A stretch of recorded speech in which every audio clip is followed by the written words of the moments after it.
Ketemu lagi Sobat Pewarta dengan kabar angin.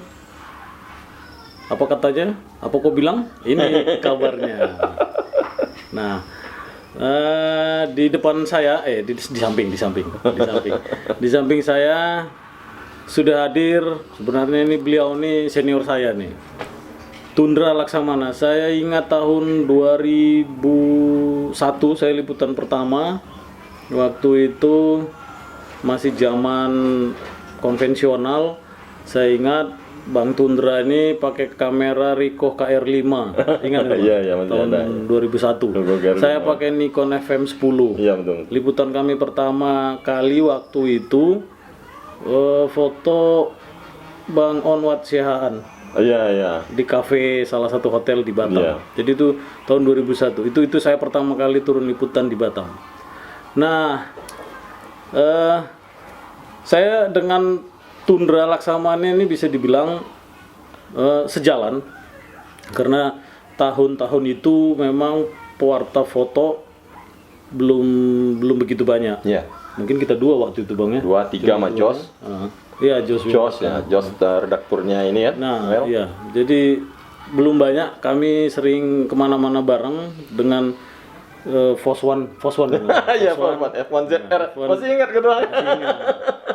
Nah, terus beliau juga salah satu pendiri Pewarta Foto, penggagas sama. Waktu itu angkatan-angkatan pertama, yang saya sebagai ketua dan Tundra Laksamana wakil. Iya.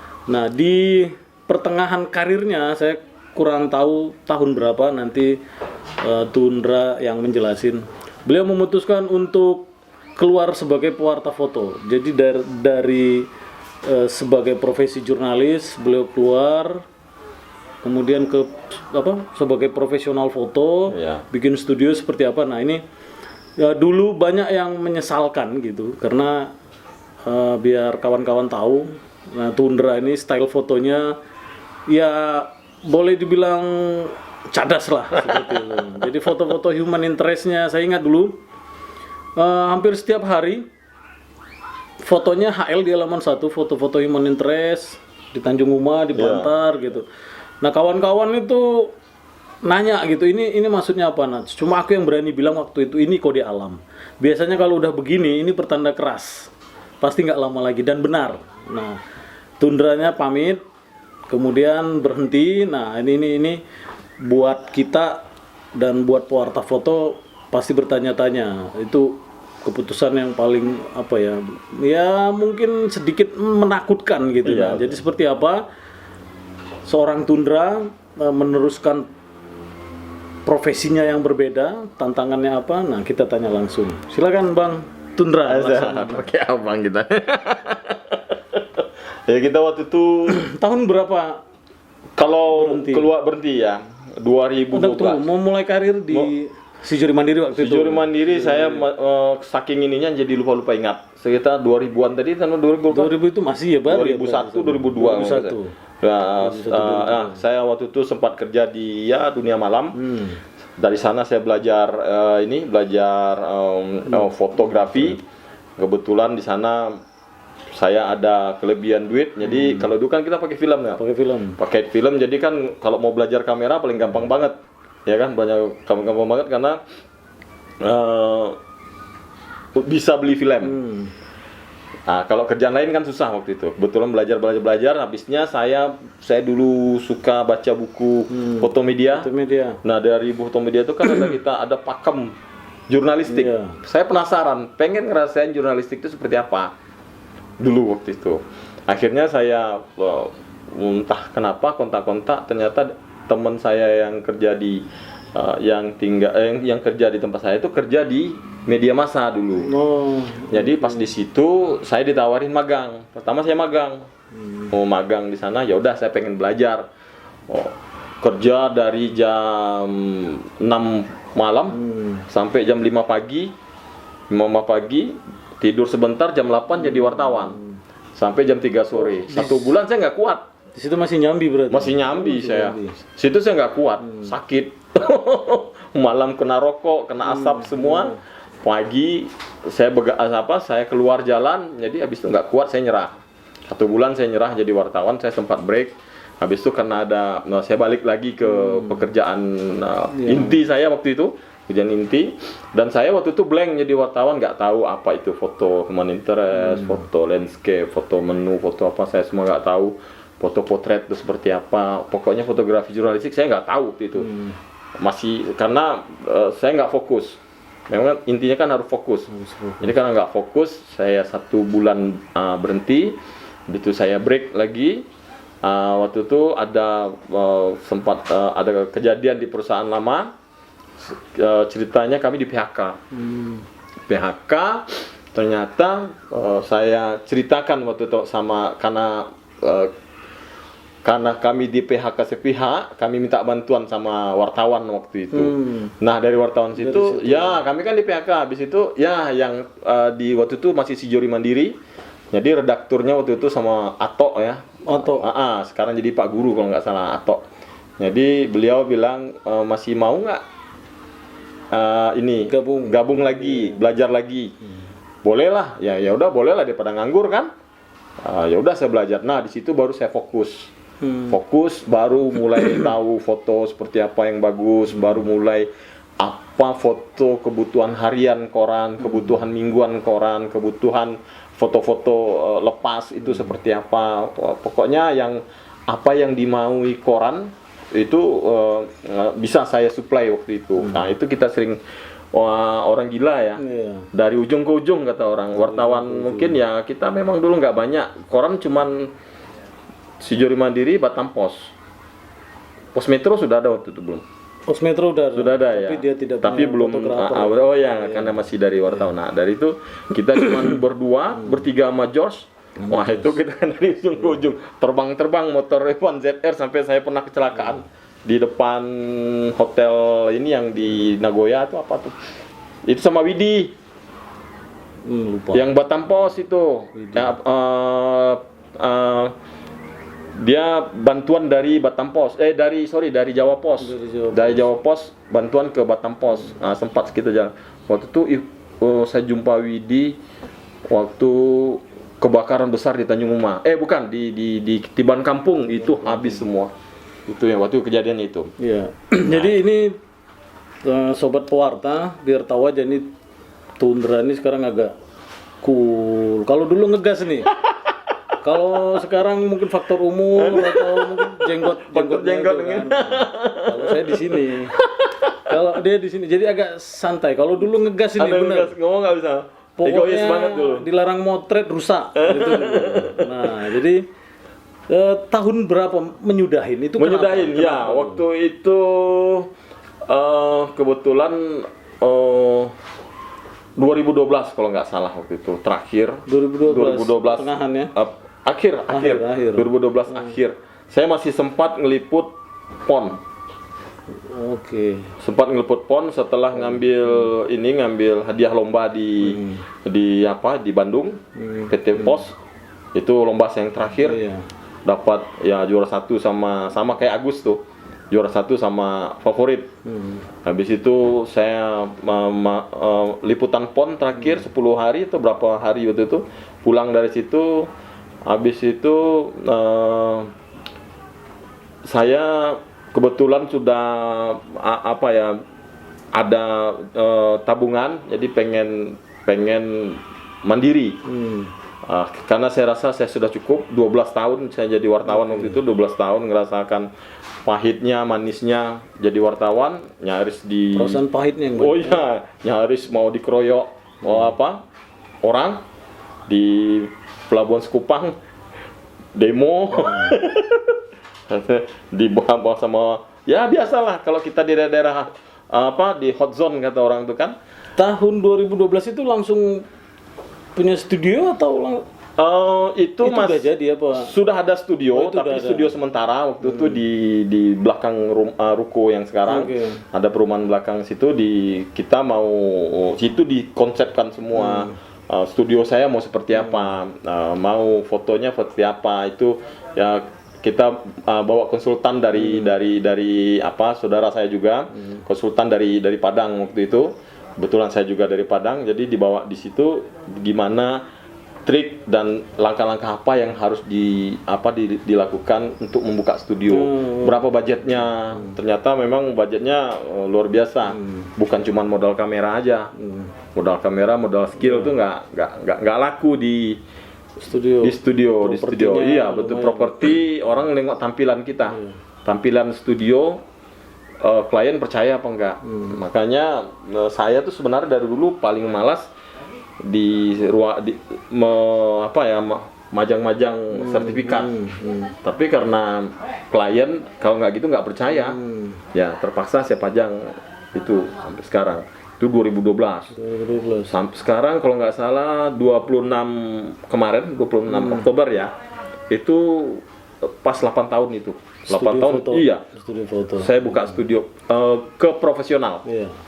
Profesional fotografer. Nah, studio Tundra ini kalau kawan-kawan Batam pasti tahu, namanya studio foto Tundra Laksamana di daerah Pesona Boulevard dekat Botania 1. Pesona Boulevard.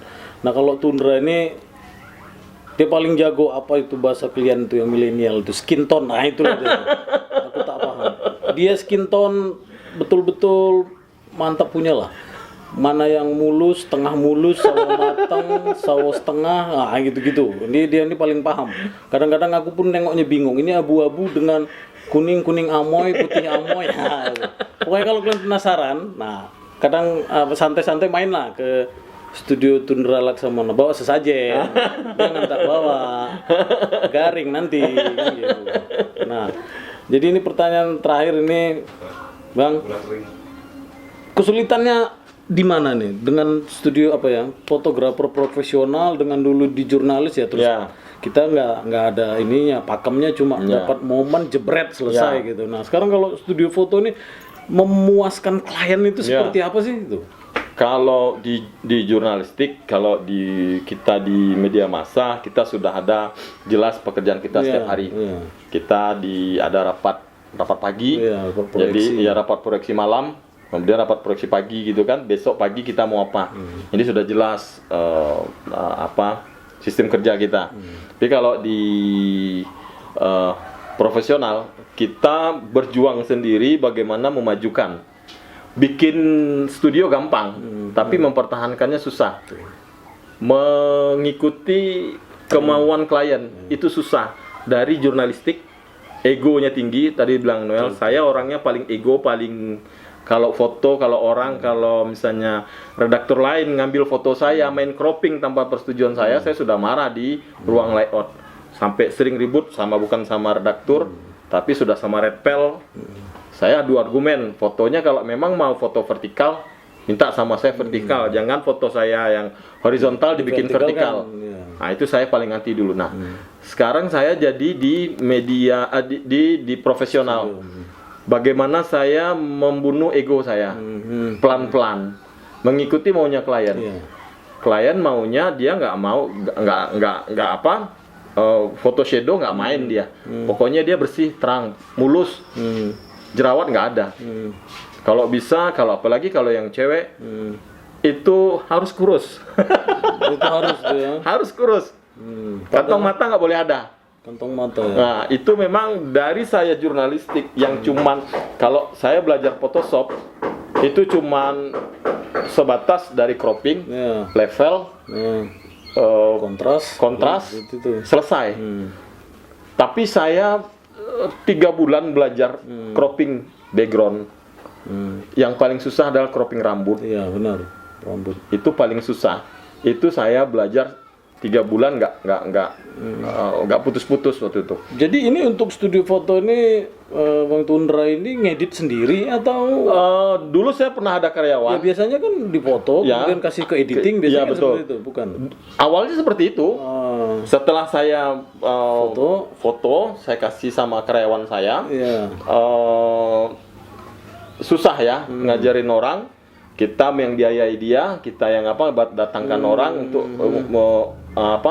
untuk mengajarkan dia bagaimana bikin foto yang editing yang bagus. Setelah pintar dia keluar. Kebanyakan seperti itu. Kebanyakan seperti itu. Jadi dari situ saya harus belajar sendiri. Saya tidak mau mengandalkan orang karena kalau dibikin gitu sakit. Kita lagi butuh-butuhnya. Dia ternyata pengen ini, padahal kita gaji, kita ini kan, tapi ternyata dia memilih untuk tidak apa maksudnya keluar gitu kan ya. Jadi kita dari situ saya harus apakan dalam apa? Saya harus bisa sendiri ngedit ini. Dari situlah saya sampai sekarang belajar ngedit setiap hari, saya nggak pernah berhenti. Ini ilmu barunya apa? Jadi mau bikin update terus. Iya, update terus. YouTube itulah semua isinya, ilmunya. Jadi tidak belajar sama orang kita aja. Ya harus belajar bahasa Inggris yang ya walaupun sedikit-sedikit tapi harus paham. Walaupun tidak mengerti bahasa tapi kita mengerti langkah-langkah yang dia lakukan di channel YouTube digital imaging itu. Tutorial gitu. Tutorialnya gini. Jadi seperti pernah saya dulu belajar awal-awal editing itu bilang untuk editing itu editing Photoshop itu 1001 jalan chroma. Jadi 1001 jalan chroma cara si A itu untuk membuat skin tone itu seperti ini. Tapi ada shortcutnya. Nah, kita mau ambil yang jalan susah atau jalan yang gampang. Klien nggak penting jalan susah atau jalan gampang, yang penting hasilnya seperti yang maunya dia. Gitu. Jadi sekarang ya ini ada lagi nih namanya Bang, ada yang kayak apa itu cukup membantu nggak itu kayak template, kemudian action gitu, ya. Itu cukup membantu nggak itu di pekerjaan? Kalau untuk fotografer malas mungkin ya. Oh gitu ya. Iya. Oh, gitu. Tapi ada beberapa kan gini, dia beli template untuk skin tone orang luar negeri.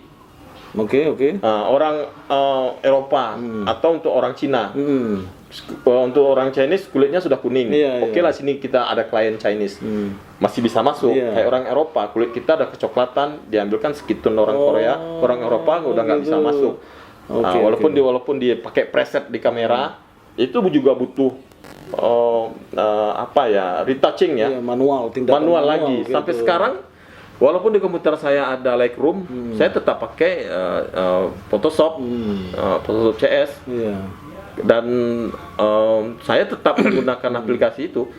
Dan jarang yang saya pakai aplikasi ya, aplikasi itu memang betul-betul di manual. Dari situ kepuasannya, Nah, terakhir nih Bang, studio Tundra Laksamana ini sering bukan didatangin lah bahasanya ya, sering menerima orderan tokoh-tokoh khusus seperti yang terakhir Ustadz Uwas ya, Abdul Somad ya, betul. Ustadz Abdul Somad. Ya. Nah kalau untuk Batam atau Kepri siapa nih Bang yang pernah difoto abang ke lokasi atau mereka datang ke studio itu kira-kira siapa tuh yang udah kalau langganan kalau tokoh-tokoh di Batam ini yang datang ke lokasi ada beberapa kayak Pak Zainal Abidin ya, Golkar dulu pernah waktu awal-awal Pak Ria Saptarika sampai sekarang foto itu masih beliau pakai dari dia fotonya padahal itu untuk Cawako waktu itu. Habis itu sampai sekarang dipakai untuk setiap kampanye, setiap itu dipakai sama Bang Ria Saptarika. Ada yang saya keluar daerah seperti Ibu Suryatati Manan, wali kota Tanjung Pinang dulu. Saya pernah ke Tanjung Pinang ke rumah dinasnya yang di atas bukit tuh. Kemudian kalau lebih banyak sih kalau di sini saya bilang sebenarnya sih bisa aja saya ke rumah klien. Saya bilang kalau rumah klien pertama biayanya pasti lebih mahal. Kedua lampu nggak bakalan sebisa sebanyak yang ada di studio. Jadi untuk foto potret yang bagus itu memang ada standar lampunya. Jadi saya menyarankan kalau orang-orang tokoh-tokoh itu yang mau datang kayak gini yang pilkada Ibu Suryani, itu ya ke studio saya juga. Kemarin yang saya nggak jadi itu Pak Surya Makmur Nasution sama Pak Ahmad Ijazi juga ke studio saya. Itu mereka yang datang ke tempat. Karena kenapa harus datang ke tempat saya? Pertama, kualitas lightingnya lebih bagus di dalam studio daripada saya harus bawa alat kayak itu repot lagi. Kalau di kita lebih nyaman lah, cepat kerjanya gitu. Mending ke studio gitu. Jadi untuk fotografer pemula ini yang mau serius jadiin pekerjaan atau mau coba cari duit ini, kira-kira tipsnya apa nih Bang? Tipsnya jangan terpaku dengan satu pakem fotografi. Kita tidak selamanya di koran. Kita tidak selamanya nanti badan kita sehat. Bisalah kita masih dipakai untuk koran. Apalagi sekarang koran semua. Saya juga terimbas dengan kondisi sekarang. Media juga terimbas dengan semuanya. Semua pekerjaan mungkin terimbas. Jadi saran saya untuk adik-adik itu yang baru-baru, jangan terpaku dengan alat, manfaatkan apa yang ada, explore semua yang sampai sebatas mana itu kamera kita bisa mampu. Kemudian kita harus belajar editing, walaupun nanti editing dipakai cuman kalau untuk jurnalistik terbatas tertentu, tapi ada untuk hal-hal lain yang kita apakan, misalnya untuk di belajar foto yang lain, misalnya kita mau pekerjaan inti kita di fotografer, ini di jurnalistik, kita belajar foto menu, kita belajar foto model.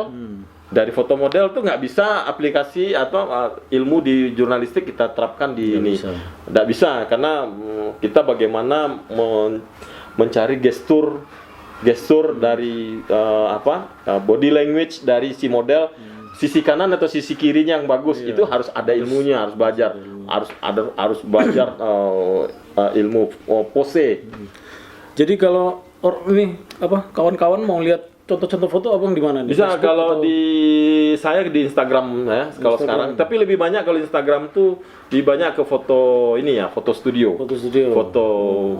foto wedding, prewed, foto potret, di situ banyak. Di Tundra Laksamana Studio di Instagramnya. Saya bantu bang promosinya. Pokoknya berapa persen bang? Pokoknya kalau mau lihat contoh-contoh foto, tengok di Facebook ada bang, Facebook ada, Tundra Laksamana Foto Galeri Instagram ada, tapi lebih paten tuh kalau kalian datang langsung. Iya, boleh. Jadi demikian obrolan singkat kita dengan tokoh senior foto di Batam. Demikian dulu kabar angin. Pantau terus, subscribe, like, and comment. Setiap pertanyaan pasti kami balas. Siap. Makasih. Maju PFI.